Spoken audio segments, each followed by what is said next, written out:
नमस्कार, प्रणाम। मैं अरविंद पंजियार, तुलसियाही, मैथिली भगत लोक गाथा गायक।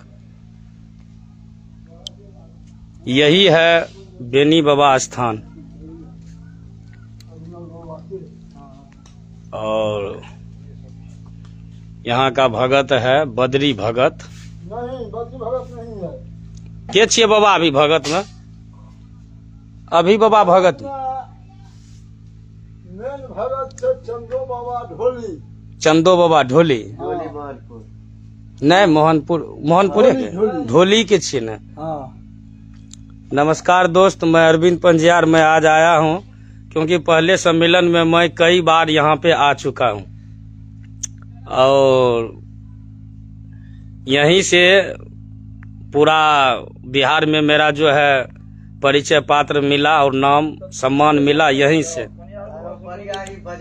और अभी हम लोग जा रहे हैं बरियाही, वहाँ पर भी बेनी बाबा स्थान है।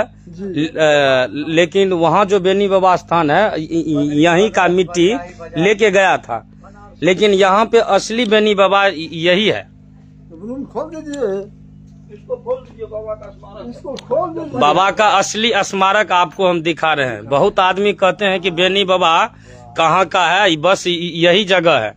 ए जगह के बाबा की नाम है? धनाचौर। धनाचौर जे चैनपुर पर्री और धन्हेचौर में जो बेनी बाबा जो आया था गाय लेकर, बस यहीं। और यहीं पे बेनी बाबा का स्मारक है। हम आपको वीडियो और तस्वीर के माध्यम से दिखा रहे हैं। और यहाँ पे हमारे नाल वादक है जो अजय कुमार अमन है, स्वर संगम से भी है, वायरल है ये। और यहाँ पे है कुछ भगत बाबा आ रहे हैं। और आज मैं पुजारी है। बाबा यहाँ के की नाम से? हमारा नाम कैलाश झा। कैलाश झा। अभी जो है वर्तमान में बेनी बाबा का पुजारी बस यही है। धन्यवाद दोस्तों, नमस्कार। इस वीडियो को शेयर कीजिए क्योंकि आज मैं काल्पनिक जगह पर आए हैं जिसका कि मैं पूरे दुनिया भगत गा के सुनाता हूँ बेनी बाबा। और असली में बेनी बाबा का जगह पर आए हैं। देख लीजिए वीडियो।